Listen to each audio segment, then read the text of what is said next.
Budget 2026-2027 का इंतजार 1 फरवरी को खत्म हो गया। मोदी सरकार का 15वां बजट पेश कर दिया गया। वित्त मंत्री निर्मला सीतारमण ने संसद में बजट पेश किया। अपने 85 मिनट के बजट भाषण में वित्त मंत्री ने शिक्षा, स्वास्थ्य और खेलकूद समेत देश के विकास के लिए कई बड़े ऐलान किए। इसके साथ ही 2026 में चुनावी राज्यों को भी बड़ी सौगात दी है। हालांकि इस बार इनकम टैक्स स्लैब में कोई बदलाव नहीं किया गया है। इसके बावजूद बजट 2026 में जनता को राहत देने वाली घोषणाएं की गई हैं। स्वास्थ्य जगत को क्या क्या मिला? मोदी सरकार के 15वें बजट में शिक्षा को बढ़ावा और युवाओं के करियर के नए रास्ते खोलने के लिए रोड मैप तैयार किया गया है। साथ ही हेल्थ केयर सेक्टर के लिए भी बड़ा ऐलान किया गया है। अब शुगर और कैंसर की दवाएं सस्ती होंगी। कैंसर की 17 दवाएं सस्ती होंगी। इसके साथ ही 7 अन्य गंभीर बीमारियों की दवाइयां भी सस्ती होंगी। वहीं भारत के योग और आयुर्वेद को दुनिया में पहचान दिलाने के लिए उच्च गुणवत्ता वाले आयुर्वेदिक प्रोडक्ट्स का एक्सपोर्ट बढ़ाया जाएगा। इसके अलावा देश में एम्स जैसे आयुर्वेद के 3 नए बड़े संस्थान बनाए जाएंगे। आयुर्वेदिक दवाइयों की जांच के लिए राष्ट्रीय स्तर की टेस्टिंग लैब्स भी बनाई जाएंगी। वहीं गुजरात के जामनगर में WHO का ट्रेडिशनल मेडिसिन सेंटर बनाया जाएगा। इसके साथ ही 1000 क्लिनिकल सेंटर भी बनाए जाएंगे, जहां वैज्ञानिक जांच और रिसर्च की जा सकेगी। वहीं भारत को बायोफार्मा का बड़ा केंद्र बनाने के लिए सरकार ने बायोफार्मा शक्ति योजना का ऐलान किया है। इस योजना के तहत देश में 3 नए फार्मा संस्थान खोले जाएंगे, जिन्हें national institute of pharmaceutical education and research कहा जाएगा। यहाँ दवाइयों और बायोफार्मा से जुड़ी पढ़ाई और रिसर्च होगी। वहीं पहले से मौजूद 7 फार्मा संस्थानों को और बेहतर बनाया जाएगा। इसके अगले 5 वर्षों के लिए 10,000 करोड़ रुपए जारी किए जाएंगे। रेडियोलॉजी, एनेस्थीसिया जैसे क्षेत्रों पर भी ध्यान दिया जाएगा। मेडिकल टूरिज्म को बढ़ावा देने के लिए 5 क्षेत्रीय मेडिकल हब बनाए जाएंगे। अगले 5 साल में 1 लाख विशेषज्ञ हेल्थ केयर प्रोफेशनल तैयार किए जाएंगे।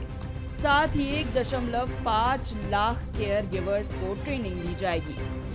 शिक्षा क्षेत्र को क्या क्या मिला?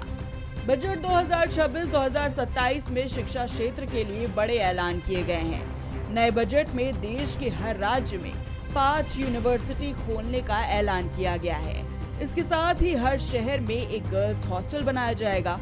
एस्ट्रोफिजिक्स, एस्ट्रोनॉमी को बढ़ावा देने के लिए टेलीकॉम इंफ्रास्ट्रक्चर का निर्माण होगा। डिजाइन उद्योग को बढ़ावा देने के लिए नेशनल डिजाइन इंस्टीट्यूट खोले जाएंगे। गेमिंग सेक्टर, कॉमिक, AI को बढ़ावा देने के लिए लैब स्थापित होंगे। पूर्वी भारत में नए राष्ट्रीय डिजाइन संस्थान की स्थापना होगी। वहीं देश के 15,000 स्कूलों और 500 कॉलेजों में गेमिंग और एनिमेशन सिखाने के लिए खास लैब बनाई जाएंगी। खेल जगत को क्या मिला? नए बजट में खेल क्षेत्र के लिए कई बड़े ऐलान किए गए हैं। अगले 10 सालों में खेलों में बदलाव के लिए खेलो इंडिया मिशन शुरू होगा। खेल प्रतिभाओं को बढ़ावा देने के साथ ही खेल तकनीक को बढ़ावा दिया जाएगा। खेलों की ट्रेनिंग और इंफ्रा को विकसित करने पर जोर रहेगा। इसके साथ ही अब खेलकूद के सामान सस्ते हो जाएंगे। चुनावी राज्यों को बड़ा तोहफा। इसके साथ ही देश के बजट में 2026 के चुनावी राज्यों पर भी खास फोकस किया गया है, जिसके चलते उन्होंने मछली पालन, काजू, नारियल और कोको उत्पादन के प्रोत्साहन की स्कीमें घोषित की है। साथ ही चंदन की खेती को भी प्रोत्साहन दिया जाएगा। बता दें कि तमिलनाडु, केरल, पश्चिम बंगाल, असम और पुडुचेरी में अगले कुछ महीनों में विधानसभा चुनाव होने हैं। बजट 2026-2027 में केंद्र सरकार ने 7 नए हाई स्पीड रेल कॉरिडोर का ऐलान किया है। इसमें वाराणसी से Siliguri high speed rail corridor शामिल है। बंगाल के सिलीगुड़ी को बंगाल का प्रवेश द्वार कहा जाता है। 7 नए हाई स्पीड रेल कॉरिडोर का ऐलान। 7 हाई स्पीड रेल कॉरिडोर बनेंगे, जिसमें मुंबई से पुणे, पुणे से हैदराबाद, हैदराबाद से बेंगलुरु, हैदराबाद से चेन्नई, चेन्नई से बेंगलुरु, दिल्ली से वाराणसी, वाराणसी से सिलीगुड़ी में कॉरिडोर बनाया जाएगा। इसके साथ ही अगले 5 साल में 20 नए राष्ट्रीय जलमार्ग बनाए जाएंगे।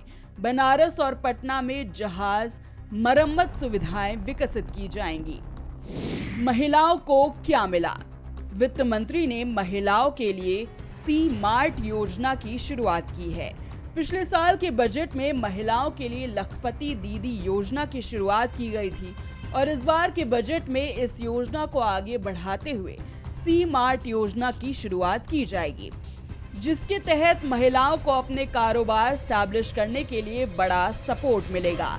वहीं ये कारोबार के लिए कम ब्याज पर लोन उठा सकती हैं। वहीं अब देखना ये होगा कि इस नए बजट से आम जनता को क्या राहत मिलती है। ये बजट उनके लिए फायदेमंद साबित होगा या वो पहले से ज्यादा नुकसान उठाएंगे।